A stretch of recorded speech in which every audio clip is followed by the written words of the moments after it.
Welcome to our KPC Daily Devotional. Let's begin by reading from the book of Isaiah, chapter 43, starting at verse 15.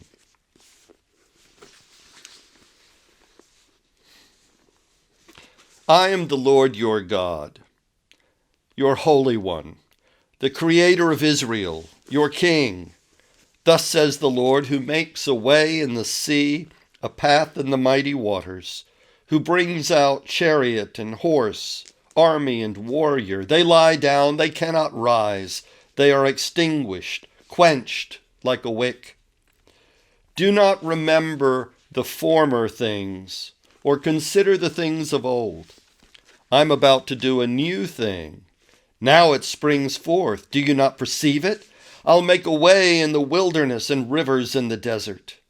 The wild animals will honor me, the jackals and the ostriches, for I give water in the wilderness, rivers in the desert, to give drink to my chosen people, the people whom I formed for myself, so that they might declare my praise.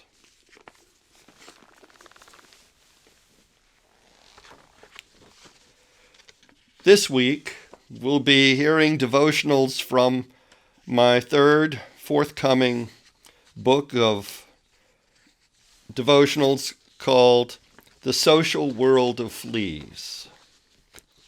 Today, thirsty.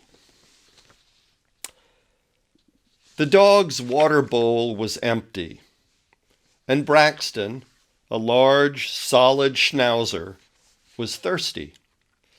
I carried the bowl from the bedroom to the back bathroom sink, filled it, then placed it on the ground in front of him. He sniffed at it and turned away.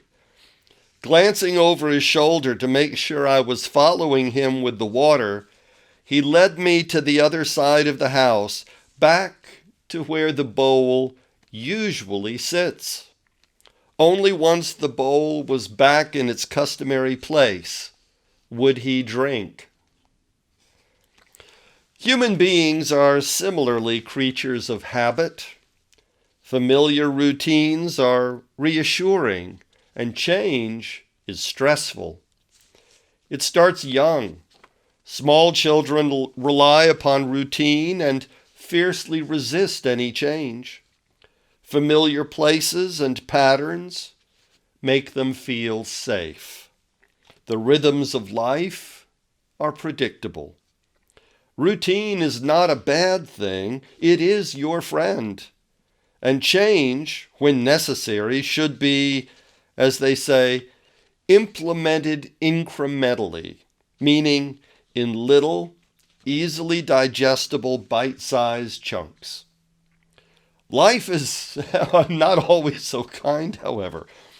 And eventually, like now, we have to learn to adapt to new situations.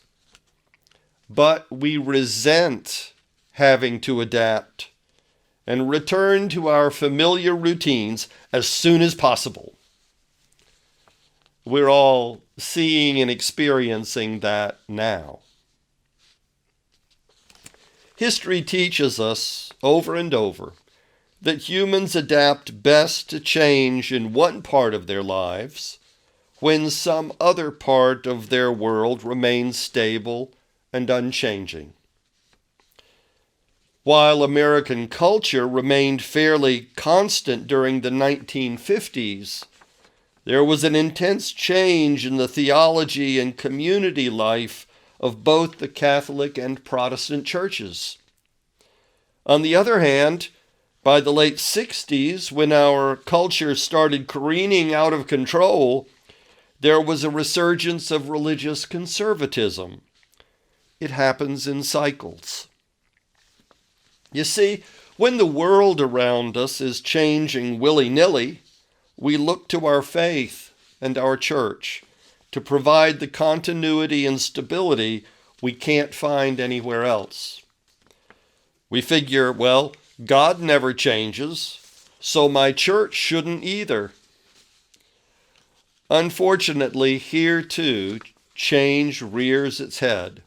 From time to time, there's a new pastor or new people or new music or a new building, new tone and style, and sometimes even new theology or new policy. We long for a quick fix so we can get back to familiar ground. And what's true in the church, that's going to be true in government, social organizations, even families. It's human and dog nature. God may never change, but as Isaiah reminds us, God does love to stir the pot and mix things up sometimes. Why? Well, because he wants us to put our trust only in him, not in our familiar routines, in familiar faces or familiar spaces. Trust the divine hand that bears the bowl, not the customary watering spot, lest we pass up the water where it's offered and die of thirst purely out of habit. I wish you a blessed day ahead. Goodbye.